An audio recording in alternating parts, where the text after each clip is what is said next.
এই যে আমাদের 294 সিট আছে, সব জায়গায় যদি সব মানুষের কাছে পৌঁছে দেওয়া হয়, তাহলে আমাদের সবাইকে যেতে হবে। এক জায়গায় 4 জন মিলে সভা করে তো আমরা কভার করতে পারবো না।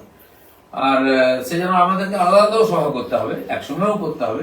এটা আগামী দিনে বোঝা যাবে কি হবে। খালি 13 তারিখ নয়, তার আগে পরেও সভা করতে পারি আমরা একাধিকবার।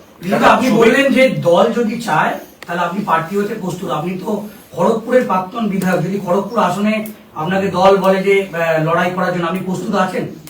খড়গপুরে আমি লড়েছি 2 বার, আর দল আমাকে বলেছিল কোথায়, আমি চয়েস বলেছিলাম, জিতেছিলাম। এবারে যদি মনে হয় দল আমাকে লড়ালে দলের লাভ হবে, তো আমাকে এই যে বলেন, আমি নিশ্চয়ই লড়ব। দীর্ঘ 8 মাসের এই পিরিয়ডে আমরা দেখলাম যে দলের সাধারণ কর্মীরা, কিছু দলের কর্মীরা যারা আপনার একসময় শক্তি ছিল, তাদের কাছে অনেক জায়গায় আপনাকে বিভিন্ন রকম ভাবে হেনস্থার শিকার হতে হয়েছে, আপনাকে স্লোগান শুনতে হয়েছে, বিক্ষোভের মুখে পড়তে হয়েছে। সেই কর্মীদের আজকের দিনে দাঁড়িয়ে কি বলবেন? কারণ তারা তো আপনার পার্টির দলের কর্মীরা, তারা আমাকে কখনো বিক্ষোভ দেখায়নি, আমাদের পার্টির কাউকেও দেখায় না। হ্যাঁ, বললাম না, বিশেষ পরিস্থিতিতে কিছু লোক বাইরে থেকে এসেছে, তারা ওই কালচারে বিশ্বাস, গো ব্যাগ, কালো পতাকা, কখন কাকে দেখাতে হয় তারা ভুলে অভ্যাস হয়ে গেছে। সেরকম কিছু লোক করেছে, তো তারা ঠিক করেছে ভুল করেছে, তারা ঠিক করে, এটা ওদের ব্যাপার। আমার কোনো টিএমসি লোকের আমার চিরদিন দেখাতো, সেখান থেকে কিছু লোক ঢুকে পড়েছে, তাদের সেই অভ্যাস হয়ে গেছে। তো তারা ঠিক করবে, বিজেপির কালচার মেনে নেবে, এখানে থাকবে কি থাকবে না, কোথায় যাবে, তাদের সমস্যা। দিলীপ ঘোষের এটা কোনো সমস্যা না।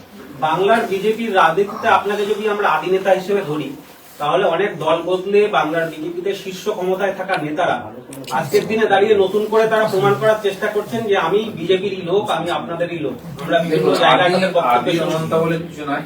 আমি 10 বছর আগে এসেছি, কেউ 12 বছর আগে এসছে, কেউ 8 বছর 7 বছর আগে এসছে। কে আদি, কে অনন্ত? আদি তো অনেক, আর আমার চেয়ে অনেক বছর পুরনো। আমাদের মাননীয় শ্রমিক দা আমার চেয়ে অনেক বছর আগে থেকে বিজেপি করছেন, তিনি আদি। তো পার্টির পরিস্থিতি অনুযায়ী কাউকে দায়িত্ব দেয়, কিন্তু আমরা সবাই আদলের কর্মী। তো যারা এসছেন তাদেরও দায়িত্ব আছে যে পার্টির সংস্কৃতির সঙ্গে মিলে গিয়ে নিজেকে বিজেপি হিসেবে প্রমাণিত করা ব্যবহারের মাধ্যমে। আর সেটা অনেকে করছেন, করেছেন। অনেক লোক এসছে, বিজেপি ছিল কোথায়, তো তারা তো বিজেপি, তারাই তো বিজেপি হিসাবে নেতৃত্ব দিচ্ছেন।